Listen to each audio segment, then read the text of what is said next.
Hello friends, అందరికీ నమస్తే. Welcome to smart online Telugu. Friends, వీడియోలో మనం చూసుకుంటే డాక్యార్డ్ అప్రెంటిస్‌షిప్ స్కూల్ నుంచి అయితే అప్రెంటిస్‌షిప్ నోటిఫికేషన్ అయితే రావడం అయితే జరిగిందండి. అందరికీ మంచి అవకాశం. ఆల్రెడీ నేను నోటిఫికేషన్ వీడియో క్లారిటీగా చెప్పడం అయితే జరిగిందండి. ఇక్కడ మీరు టోటల్ వేకెన్సీ అని చూసుకోవచ్చు. ఇక్కడ మీరు చూసుకుంటే టోటల్ వేకెన్సీ 303 వేకెన్సీ అయితే ఉండడం అయితే జరిగింది ఐటీ వాళ్ళకు. అదేవిధంగా నాన్ ఐటీ వాళ్ళకు అనేది ఇక్కడ 35 వేకెన్సీ అయితే ఇవ్వడం అయితే జరిగిందండి.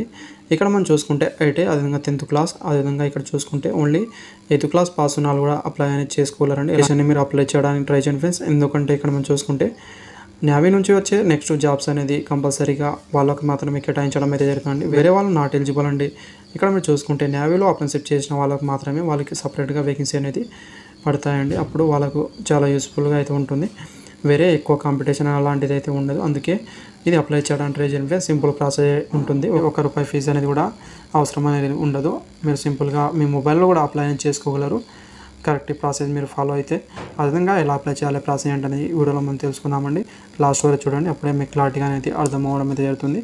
క్యాండిడేట్ రిజిస్టర్ పైన అయితే వెళ్ళాల్సి అయితే ఉంటుందండి. ఇక్కడ చూసుకోవచ్చు, మీరు చూసుకుంటే మీ నేమ్ అయితే ఇవ్వాల్సి అయితే ఉంటుంది. ఎస్ఎస్సి మెమోలో ఏ విధంగా ఉందో అదేవిధంగా మీ డేట్ ఆఫ్ బర్త్ అయితే ఇవ్వాల్సి అయితే ఉంటుందండి. తర్వాత మనం ఇక్కడ చూసుకోవచ్చు అండి, మీ సక్సెస్ఫుల్లీ రిజిస్టర్ అని రావడం అయితే జరిగింది. అదేవిధంగా మీ పాస్వర్డ్, అదేవిధంగా యూజర్ ఐడి అయితే ఇక్కడ చూపించడం అయితే జరుగుతుంది.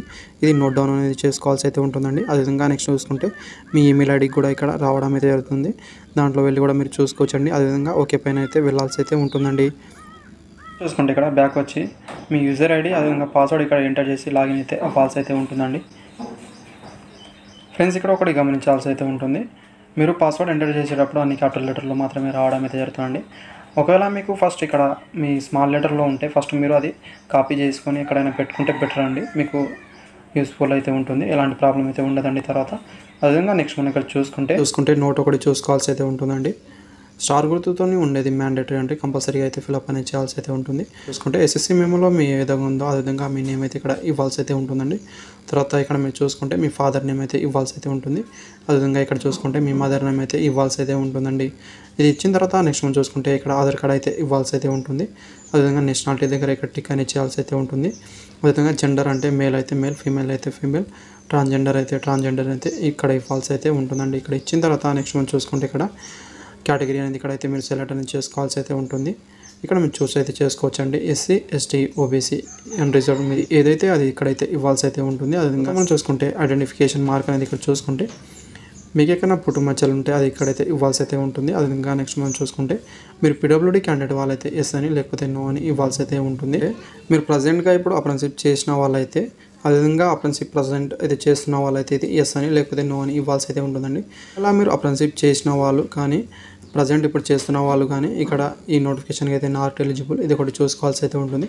ఇక్కడ నో అని మాత్రమే మీరు ఇవ్వాల్సి అయితే ఉంటుందండి. ఇది ఇక్కడ చూసుకున్న తర్వాత నెక్స్ట్ మనం చూసుకుంటే మీరు క్యాండిడేట్ ఆఫ్ డిఫెన్స్ ఎంప్లాయీస్ అయితే ఉంటే ఇక్కడ సెలెక్ట్ అని చేసుకోవాల్సి అయితే ఉంటుంది. మీకు ఏజ్ రిలాక్సేషన్ అయితే వర్తిస్తుంది. లేకపోతే ఇక్కడ నో అని ఇవ్వాల్సి అయితే ఉంటుందండి. అదేవిధంగా నెక్స్ట్ మనం చూసుకుంటే మీరు ఆర్మీడ్ ఫోర్స్ పర్సన్ వాళ్ళైతే ఇక్కడ ఎస్ అని లేకపోతే నో అని ఇవ్వాల్సి అయితే ఉంటుంది. ఇక్కడ చూసుకొని మీరు ఫిల్అప్ అనేది చేయాల్సి అయితే ఉంటుందండి. తర్వాత మనం ఇక్కడ చూసుకుంటే మీ పర్మనెంట్ అడ్రస్ అయితే ఫిల్అప్ అనేది చేయాల్సి అయితే ఉంటుంది. అయితే ఫస్ట్ చూసుకుంటే ఇక్కడ అడ్రస్ 11 ఇక్కడ హౌస్ నెంబర్, అదేవిధంగా స్ట్రీట్ నేమ్ ఇక్కడ ఇవ్వాల్సి అయితే ఉంటుంది. అదే నెక్స్ట్ చూసుకుంటే ల్యాండ్ మార్క్ ఇవ్వాల్సి అయితే ఉంటుంది. సిటీ నేమ్ అనేది సెలెక్ట్ అనేది చేసుకోవాల్సి అయితే ఉంటుంది. స్టేట్ అనేది ఇక్కడైతే సెలెక్ట్ అనేది చేసుకోవాల్సి అయితే ఉంటుందండి. మీరు ఇక్కడ మీరు చూసుకోవచ్చు. దీంట్లో మీది ఆంధ్రప్రదేశ్ అయితే ఆంధ్రప్రదేశ్ అని, తెలంగాణ వాళ్ళైతే తెలంగాణ అనేది ఇక్కడ ఇవ్వాల్సి అయితే ఉంటుంది. మనం ఇక్కడ చూసుకుంటే మీరు డిస్ట్రిక్ట్ అయితే సెలెక్ట్ అనేది చేసుకోవాల్సి అయితే ఉంటుంది. అక్కడ ఫస్ట్ మీరు స్టేట్ అనేది సెలెక్ట్ చేసిన తర్వాత డిస్ట్రిక్ట్ అయితే రావడం అనేది జరుగుతుంది. ఇక్కడ మీరు అది సెలెక్ట్ అనేది చేసుకోవాల్సి అయితే ఉంటుందండి. తర్వాత ఇక్కడ పిన్ కోడ్ అయితే ఇవ్వాల్సి అయితే ఉంటుందండి. ఇక్కడ చూసుకోవచ్చు. అదేవిధంగా నెక్స్ట్ మనం ఇక్కడ చూసుకుంటే మీ పర్మనెంట్ అడ్రస్ అదేవిధంగా ప్రజెంట్ అడ్రస్ సేమ్ ఉంటే ఇక్కడ ఎస్ అని ఇవ్వాల్సి అయితే ఉంటుందండి. లేకపోతే ఇక్కడ నో అని ఇచ్చిన తర్వాత మళ్ళీ ఇక్కడైతే ఫిల్అప్ అనేది చేయాల్సి అయితే ఉంటుంది. ఇక్కడ మీరు చూసుకోవచ్చు. తర్వాత ఇక్కడ మీరు చూసుకుంటే మీ ఎడ్యుకేషన్ క్వాలిఫికేషన్ అయితే సెలెక్ట్ అనేది చేసుకోవాల్సి అయితే ఉంటుంది.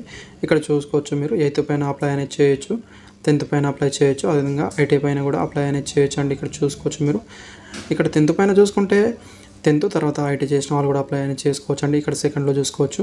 అదేవిధంగా ఇక్కడ చూసుకుంటే ఓన్లీ 10th ఉంటే మీ దగ్గర నాన్ ఐటీలో మీరు అప్లై అనేది చేయొచ్చు అండి. ఇక్కడ చూసుకోవచ్చు. మీరు క్వాలిఫికేషన్ ఉంటే అది ఇక్కడైతే మీరు ఫిల్అప్ అనేది చేయాల్సి అయితే ఉంటుంది. ఆ తర్వాత నెక్స్ట్ మనం ఇక్కడ చూసుకుంటే 10th డీటెయిల్స్ అయితే ఫిల్అప్ అనేది చేయాల్సి అయితే ఉంటుంది. మీరు ఏ స్కూల్లో చదివారు, అదేవిధంగా ఎప్పుడు పాస్ అయ్యారు, మీకు వచ్చిన మార్క్స్ ఎంత, టోటల్ ఎంత మార్క్స్ ఉండే, అదేవిధంగా ఇక్కడ పర్సెంటేజ్ అయితే షో అనేది అవుతుందండి. ఇక్కడ చూసుకోవచ్చు. మీరు ఇది ఫిలప్ చేసిన తర్వాత నెక్స్ట్ మనం చూసుకుంటే ఇక్కడ టెక్నికల్ క్వాలిఫికేషన్ అయితే ఫిలప్ అనేది చేయాల్సి అయితే ఉంటుంది. ఇక్కడ మీరు సెలెక్ట్ అనేది చేసుకోవాల్సి అయితే ఉంటుందండి. ఇక్కడ చూసుకోవచ్చు. ఇక్కడ టెక్నికల్ క్వాలిఫికేషన్ మీరు పాస్ ఉన్నారా లేదా వెయిటింగ్ ఫర్ రిజల్ట్ అనేది ఇక్కడైతే మీకు సెలెక్ట్ అనేది చేయాల్సి అయితే ఉంటుంది. పాస్ అయితే మీరు పాస్ అని ఇక్కడ ఫిలప్ అనేది చేయాల్సి అయితే ఉంటుందండి. తర్వాత మనం ఇక్కడ చూసుకుంటే మీరు ఐటీఐ ఇక్కడ చేశారు. అదేవిధంగా నెక్స్ట్ మనం చూసుకుంటే ఎప్పుడు పాస్ అయ్యారు, మీ ట్రేడ్ అయితే ఇక్కడ సెలెక్ట్ అనేది చేసుకోవాల్సి అయితే ఉంటుందండి. ఇక్కడ మీరు చూసుకోవచ్చు. మీ ట్రేడ్ దీంట్లో వేకెన్సీ ఉంటే అవి చూపించడం అయితే జరుగుతుంది. ఇక్కడ చూసుకోవచ్చు. అయితే సెలెక్ట్ అనేది చేసుకోవాల్సి అయితే ఉంటుంది. ఆ తర్వాత మనం చూసుకుంటే ఇక్కడ మీకు వచ్చిన మార్క్స్ ఎంత అనేది ఇక్కడ ఇవ్వాల్సి అయితే ఉంది. టోటల్ మార్క్స్ అనేది ఇవ్వాల్సి అయితే ఉంటుంది. అదేవిధంగా ఇక్కడ పర్సంటేజ్లో అయితే రావడం అయితే జరుగుతుందండి. మీరు దేంట్లో ఎలిజిబుల్ అనేది చూపించడం అయితే జరుగుతుంది. ఇక్కడ చూసుకోవచ్చు. పైన మీరు ఫిలప్ చేసిన విధంగానే మీరు ఎలిజిబుల్ అయితే ఇక్కడ చూపిస్తుంది. ఇక్కడ చూసుకోవచ్చు. మీరు సపోజ్గా నేను మిషనిస్ట్కి అప్లై చేయాలనుకుంటే ఇక్కడ మిషనిస్ట్ మాత్రమే చూపిస్తుందండి. ఇక్కడ మీరు సెలెక్ట్ అనేది చేసుకోవాల్సి అయితే ఉంటుంది. అంటే డాక్యుమెంట్ అప్లోడ్ అనేది ఇక్కడ చూసుకోవాల్సి అయితే ఉంటుందండి. ఇంత నుంచి ఎంత కేబీలోపు ఉండాలనేది ఫోటో అనేది ఇక్కడ మీరు చూసుకుంటే 50 to 100 KB లోపు అయితే ఉండాల్సి అయితే ఉంటుంది. అదేవిధంగా నెక్స్ట్ మనం చూసుకుంటే సిగ్నేచర్ కూడా ఇక్కడ చూసుకుంటే 50 to 100 KB లోపు అయితే ఉండాల్సి ఉంటుంది.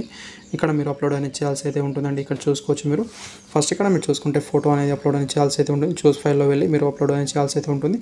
అదేవిధంగా సిగ్నేచర్ కూడా అప్లోడ్ అనేది చేయాల్సి అయితే ఉంటుందండి. ఇవి రెండు అనేది ఇక్కడ మనం చూసుకుంటే 50 to 100 KB లోపు అయితే ఉండాల్సి అయితే ఉంటుంది. ఇది ఫస్ట్ మీరు ఇక్కడ చూసుకోవాల్సి అయితే ఉంటుంది. మనం ఇక్కడ చూసుకుంటే ఇక్కడ మీ డాక్యుమెంట్ అయితే అప్లోడ్ అనేది చేయాల్సి అయితే ఉంటుందండి. ఓన్లీ PDF ఫార్మాట్లో మాత్రమే అప్లోడ్ చేయగలరని చెప్పడం అయితే జరిగింది. ఇక్కడ చూసుకుంటే మీరు 400 KB వరకు అనేది అప్లోడ్ అనేది చేయొచ్చు. అదేవిధంగా ఫస్ట్ చూసుకుంటే ఇక్కడ మీ 10th మెమో అయితే అప్లోడ్ అనేది చేయాల్సి అయితే ఉంటుంది. ఇక్కడ చూసుకోవచ్చు. మీరు అయితే చూస్ ఫైల్లో వెళ్ళిన తర్వాత మీరు ఇక్కడ అప్లోడ్ అనేలో వెళ్ళాల్సి అయితే ఉంటుంది. అప్లోడ్ అవుతుందండి. అదేవిధంగా మార్క్ షీట్ అనేది అప్లోడ్ అనేది చేయాల్సి అయితే ఉంటుంది. ఐటీది అదేవిధంగా ఆధార్ కార్డ్ అయితే ఇక్కడ అప్లోడ్ అనేది చేయాల్సి అయితే ఉంటుంది. ఒకవేళ మీ దగ్గర ఇక్కడ పాన్ కార్డ్ ఉంటే అప్లోడ్ అనేది చేయొచ్చు. లేకపోతే ఇది ఖాళీగా వదిలేయచ్చండి. మ్యాండేటరీ ఏం కాదు. ఇది ఇక్కడ చూసుకోవాల్సి అయితే ఉంటుందండి. ఫ్రెండ్స్ ఇక్కడ చూసుకోవచ్చు. మీరు కరెక్ట్ ఇక్కడ మీ డాక్యుమెంట్ అయితే అప్లోడ్ అనేది చేస్తే ఇక్కడ పక్కన అయితే చూపిస్తుందండి. వ్యూ డాక్యుమెంట్ అని ఇక్కడ చూసుకోవచ్చు. మీరు క్లారిటీగా మీరు ఏమేమి అప్లోడ్ చేశారో ఇక్కడ చూసుకోవచ్చు. ఒకసారి ఇది చూసుకున్న తర్వాత నెక్స్ట్ మనం ఇక్కడ చూసుకోవచ్చు అండి. సెల్ఫ్ డిక్లరేషన్ ఒకసారి అయితే ఇక్కడ చేయాల్సి అయితే ఉంటుంది. టిక్ చేసిన తర్వాత ఇక్కడ మీరు టిక్ చేసిన తర్వాత సబ్మిట్ అప్లికేషన్లోకి అయితే వెళ్ళాల్సి అయితే ఉంటుందండి. తర్వాత ఇక్కడ మీరు చూసుకోవచ్చు అండి. Are you sure to would you like to submit your application అనేది ఇక్కడ ఒకసారి కన్ఫర్మ్ అయితే మీరు చేసుకోవాల్సి అయితే ఉంటుంది. మీరు ఫిలప్ చేసిందంతా కరెక్టే ఉంటే ఇక్కడ ఎస్ కన్ఫర్మ్ పైన అయితే వెళ్ళాల్సి అయితే ఉంటుంది. లేకపోతే క్యాన్సిల్ చేసి మరోసారి అయితే మీరు ఒకసారి అయితే చూసుకోవాల్సి అయితే ఉంటుందండి. ఎందుకంటే మీరు ఒకసారి ఇక్కడ మీరు సబ్మిట్ పైన కొడితే మళ్ళీ అయితే మీరు ఎడిట్ చేసుకోవడానికి ఛాన్స్ ఉండదు. అందుకే ఫస్ట్ జాగ్రత్తగా మీరు ఫిలప్ చేయాల్సి అయితే ఉంటుంది. ఫ్రెండ్స్ ఇక్కడ చూసుకోవచ్చు. మీరు సబ్మిట్ చేసిన తర్వాత మీ అప్లికేషన్ ఫామ్ అయితే రావడం అయితే జరుగుతుంది. ఇక్కడ మీ పర్సనల్ డీటెయిల్స్ అదే విధంగా అన్ని రావడం అయితే జరుగుతుంది. ఇక్కడ మీ ప్రింట్ అనేది కూడా తీసుకోవచ్చు. ఎలాంటి ప్రాబ్లం అయితే లేదు. అందరికీ మంచి అవకాశం ఉంది. ఎవరికి ₹1 కూడా ఫీజు లేదండి. మీరు ఫ్రీగా అప్లై అనేది చేసుకోవచ్చు. అదేవిధంగా వీడియో నచ్చితే లైక్ చేయండి ఫ్రెండ్స్. అదేవిధంగా సబ్స్క్రైబ్ మాత్రం చేసుకోవడం మర్చిపోండి ఫ్రెండ్స్. ఇలాంటి మరిన్ని అనేది మీకోసం తెస్తుంటాం కాబట్టి సబ్స్క్రైబ్ అనేది చేసుకోండి friends. Thank you for watching.